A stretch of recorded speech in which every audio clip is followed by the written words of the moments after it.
You're listening to The Unsafe Bible with Pastor Ken Brown.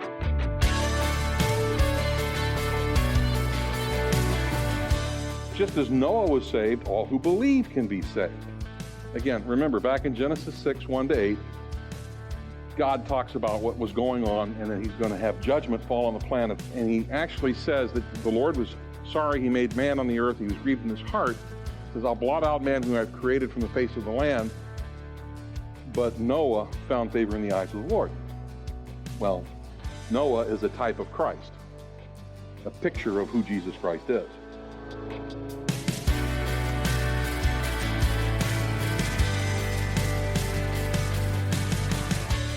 Whenever God brought judgment to the earth, he always gave his people a way of escape. God has a way of saving his people regardless of the circumstances. As Pastor Ken continues his teaching series through the book of Revelation, he'll be explaining how just as God delivered Noah out of the flood, God will deliver his children out of the world during the tribulation. The wrath of the Lamb will not be poured out on the bride of Christ, but on those earth dwellers who rejected him. Well, let's join Pastor Ken in the book of Revelation chapter 12 as he continues his message, Who's Who and What's What. They showed up because, the Magi did, they showed up because they were using the stars as information from God regarding what was taking place here on earth. And they followed that information and wound up placing Herod and his forces at a disadvantage, big disadvantage. So back to our text. What do we understand that it might be descriptive as a star chart when we look at Revelation 12, verses 1 to 4? We will get back to the Magi before I'm done, okay? They're still part of the story. A great sign appeared in heaven, stars. A woman clothed with the sun, the moon under her feet, and on her head a crown of 12 stars. And she was with child. And she cried out, being in labor and pain, to give birth. Then another sign appeared in heaven. Behold, a great red dragon, having 7 heads and 10 horns, and on his heads were 7 diadems. And his tail swept away a third of the stars of heaven and threw them to earth. And the dragon stood before the woman who was about to give birth, that he might devour the child. Okay, what if these are all astrological star charts that he's giving you? And they are. The passage has several items in it that if you take it at face value, these are associated with the birth of Messiah. Remember? Israel, the woman, the male child, Jesus, the Messiah. And this is telling you in a star chart what the stars were like when he was born. What you would have seen when you looked. It produces a real-time date for the birth of Jesus once you start looking at star charts. It tells you exactly when he was born. And even that date by itself is mind-blowing to a lot of Jews. So, and if you're a technocrat living in the 21st century and you have these armies and you have disbelieved everything that's happened, and now you're being given a picture of star charts, and you take a look at it and you go, yeah, that's what they really were, because I can take a look at it and I can see. I mean, I looked at some software myself.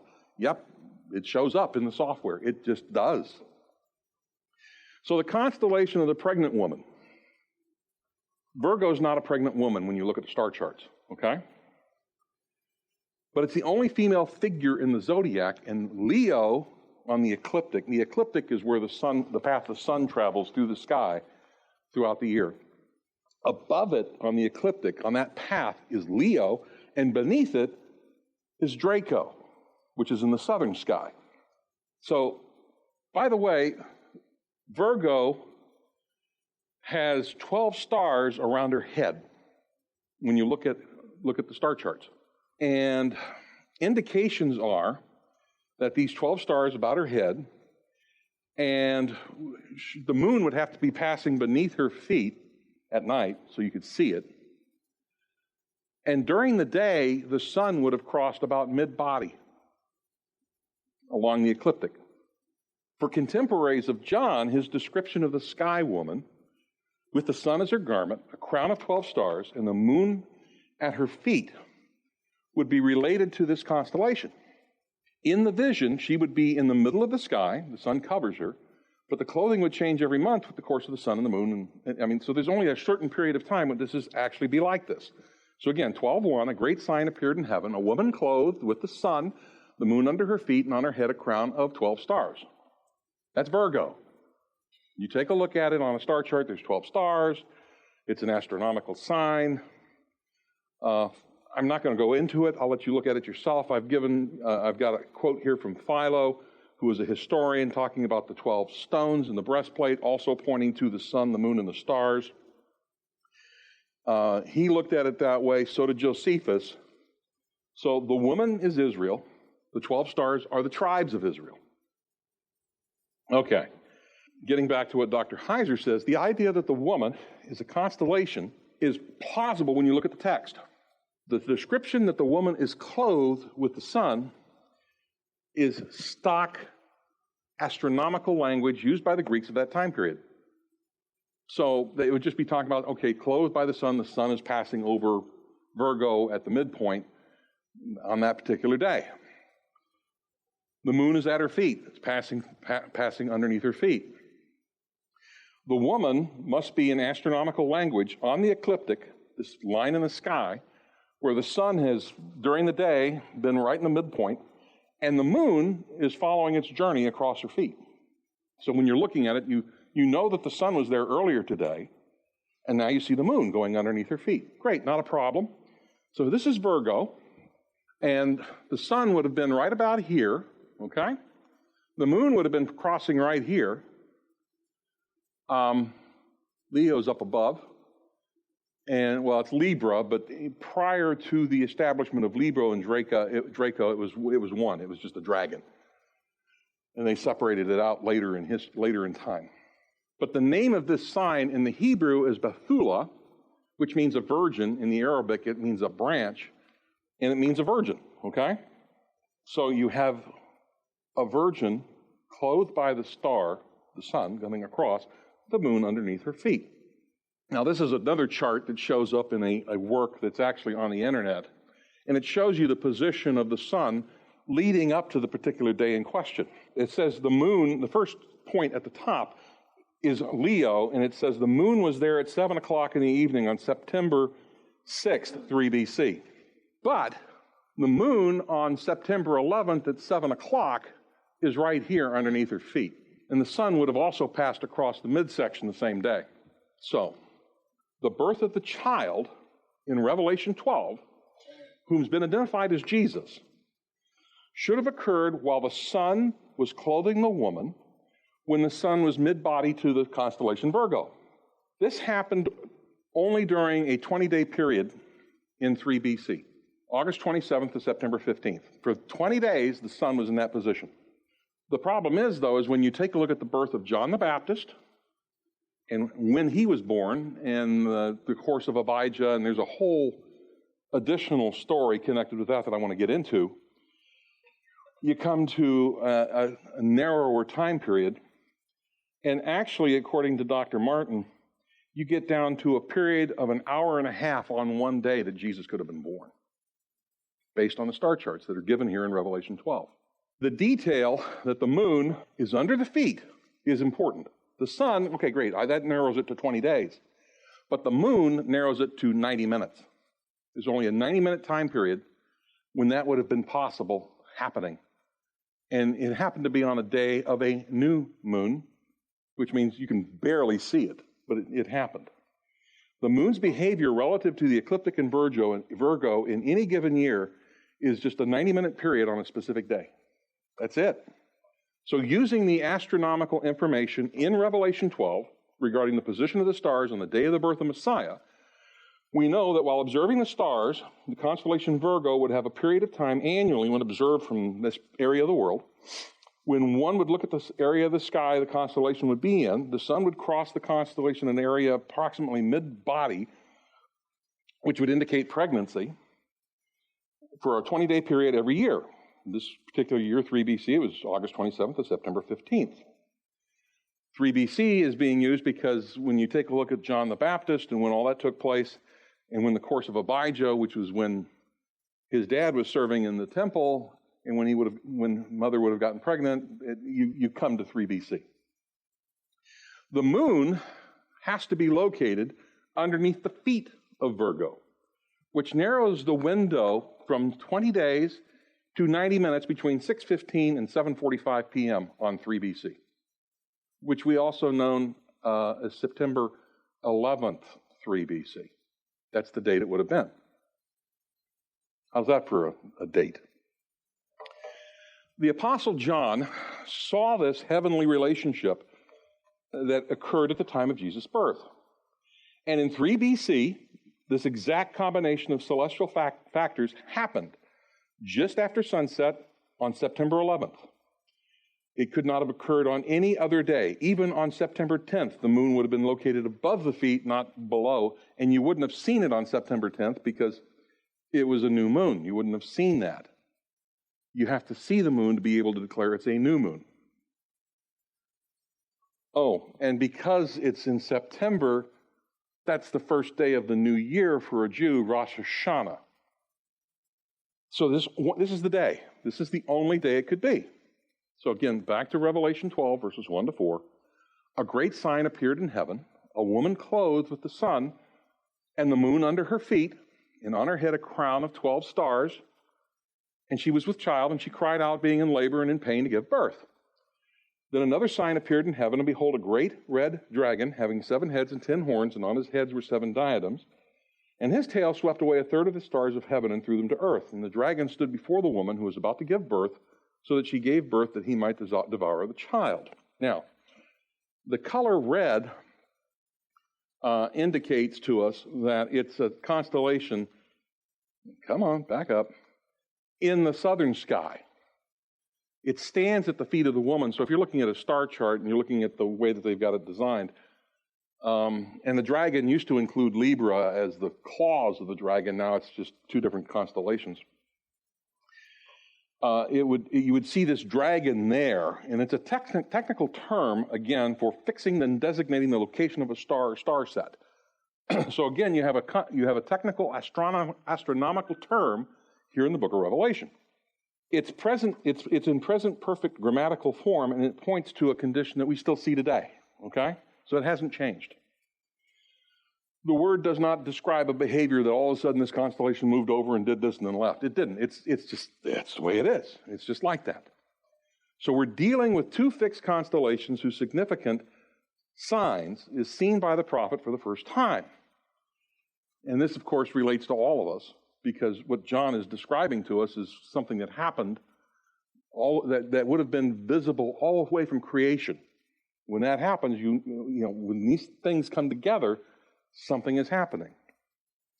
Now, the dragon's tail sweeps, and it's using present tense when you get to it, because it says, another sign, red dragon with 7 diadems, his tail swept away, or sweeps. It's a present tense word. Sweeps away 1/3 of the stars of the sky. It points to a sky location that is devoid of stars. And when you look at the tail of the dragon, or the tail of Draco, or Scorpio as it's called now, there's no stars there. It's missing a bunch of stars when compared to other constellations. And by the way, it gets worse. This portion of the sky that we're talking about happens to see a lot of falling stars come from it. 14,000 on one particular day that they noticed from Portugal, from that area of the sky. 14,000 falling stars. I find that incredibly interesting. So the constellation that fits this picture is now called Scorpio. It's ancient Scorpio, which at one time consisted of Libra and Scorpio as one, okay? Or they also called it the dragon, but it's just that's what we're talking about, is Scorpio. So here's the modern Scorpio. In the area of the tail right here, it's devoid of stars. You can see all the stars here, but around the tail there aren't any. And it's right below Virgo. And of course, this is now modern Libra, but it would have been the claws of that thing when they were looking at it at that time period. So these are the claws right below, and there's the foot of Virgo right beneath it. Verses 3 and 4 of Revelation 12. Then another sign appeared in heaven, and behold, a great red dragon, having 7 heads and 10 horns, and on his head were 7 diadems, and his tail swept away 1/3 of the stars of heaven and threw them to the earth. And the dragon stood before the woman who was about to give birth, so that when she gave birth, he might devour her child. Note the description of the dragon. 7 heads and 10 horns and 7 crowns. Okay, I want to talk about that, but I also want to go back to the Magi who were following another astronomical sign that was taking place at the same time. Okay, in the constellation just above Virgo, which is the constellation Leo. Leo's just above Virgo when you start looking at the constellations. Now there's a star in the heart of Leo called Pica or Regulus. That's the star that they call the King Star. And what happened on this particular evening, now they're looking for a specific sign in the sky. And if they knew Isaiah 7:14, they would know that the Lord himself will give you a sign. A virgin will be with child and bear a son. He'll call his name Emmanuel. So they know that there's something between Leo and Virgo that they got to be looking at. So back to Matthew 2, remember, back in chapter 2, verses 1 to 9, we saw his star in the east and come to worship him. They all show up. You know, they were looking for a specific star. And it said that they saw the star, and then as they left, they saw the star move, and they follow the star again. So what's that all about? So looking at it, okay, you look at Leo, and the brightest star, which is the heart, is Regulus. And by the way, that in original language, it means treading underfoot. Okay? Gee, what does it say in Genesis chapter 3? Who's going to tread who under? Anyway. The next star, which is the first magnitude on the tip of the tail, is called Denobula. It means the judge or the Lord who comes. And the star in the main is called Algelda. It's called the exaltation. And then there's one on the back called Zosma, which means shining forth. But the constellation directly above is Leo, okay? Now, in Genesis 49, verses 8 to 10, it says, Judah, your brothers shall praise you, your hand shall be on the neck of your enemies, your father's son shall bow down to you. Judah's a lion's whelp. From the prey, my son, you've gone up. He couches, he lies down as a lion, and as a lion, who dares rouse him up? The scepter shall not depart from Judah, nor the ruler's staff from between his feet, until Shiloh comes, and to him will be the obedience of the people. So that for someone who studies the stars, oh, that's Leo. Okay, Leo will tell me information about the king. And remember what it said back in Revelation 5:5, the lion that is from the tribe of Judah, the root of David, has overcome to open the book and its 7 seals. So we know that's Jesus, right? So the status of that star, Regulus, within that constellation becomes important. Because on the date that we're talking about, September 11th, Jupiter actually goes into conjunction with Regulus. It covers it up. So Jupiter comes moving across the sky and covers up Regulus. And because Jupiter's a planet and Regulus isn't, it then later backs up and moves out of the way. Which, isn't that what they said in Matthew chapter 2? As they were leaving, they noticed the star moving. Just saying. Jupiter's considered the king planet, and it covered up the king star, the constellation Leo. They looked at that, reading the heaven, saying, okay, that and that tells me that there's been a king born. A Messiah has been born. So again, looking at Leo, right here is Regulus, and Jupiter would have moved over and covered it up. And on the very night that Jesus was born, with all the other things going on with Virgo, you got Jupiter covering up Regulus, all at the same evening, at the same time. So on the 11th of September, 3 BC, shortly after sunset, the Jews would have, and by the way, that's Tishri 1, the first of Tishri, the Jewish New Year, Rosh Hashanah. Messiah was born. Now, what else happened historically on the first of the new year?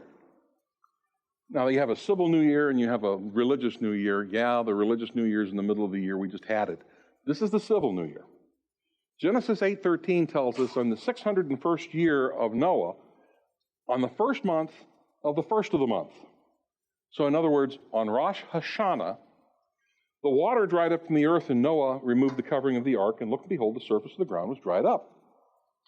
On New Year's Day, the ark came to rest. That's what we're seeing here.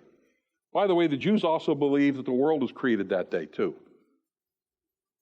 In fact, they also believe that on Rosh Hashanah, all the inhabitants of the world pass before God in judgment like a flock of sheep.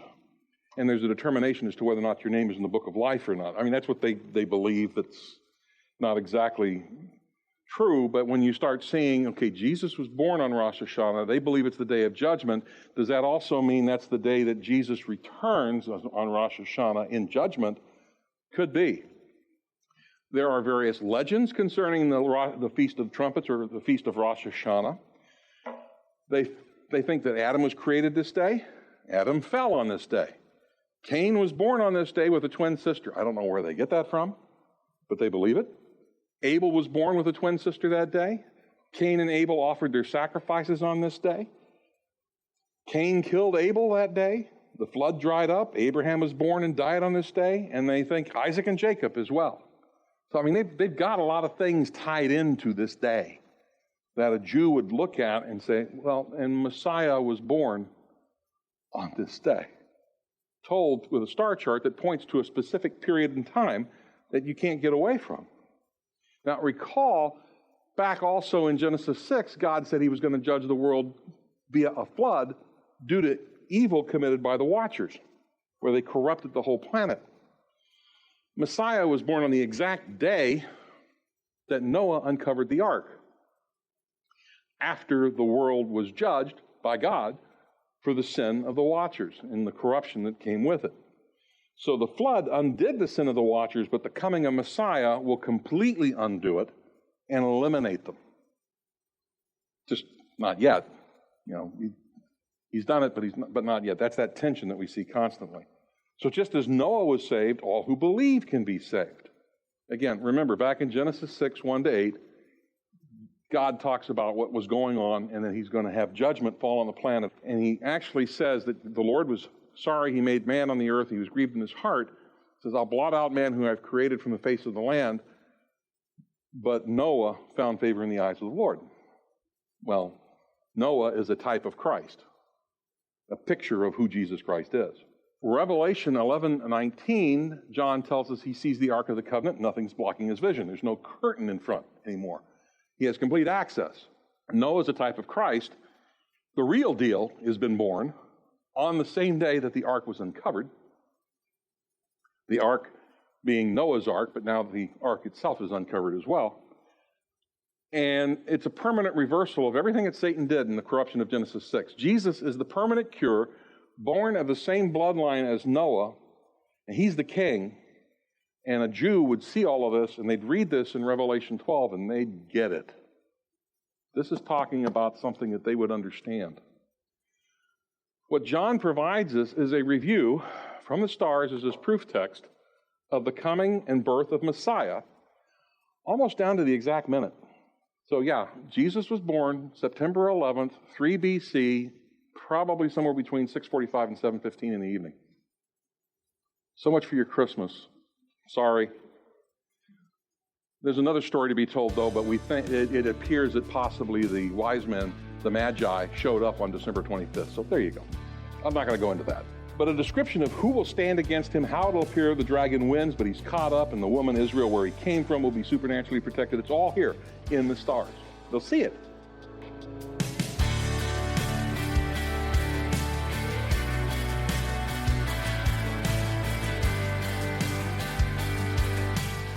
Today's message was in the book of Revelation. Pastor Ken has been teaching from this prophetic book here on the Unsafe Bible.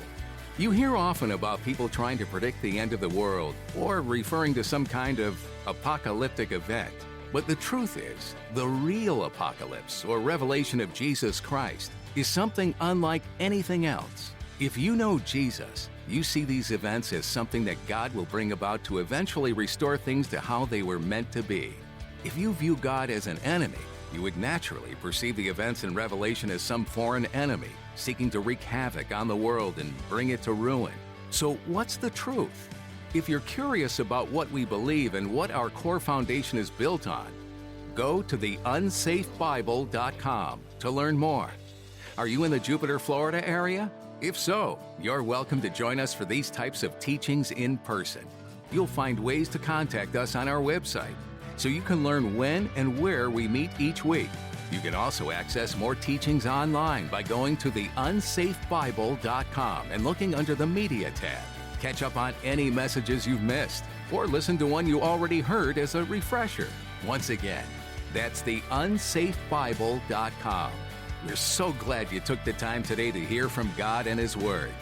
Pastor Ken has more to share from the book of Revelation, so don't miss a single edition.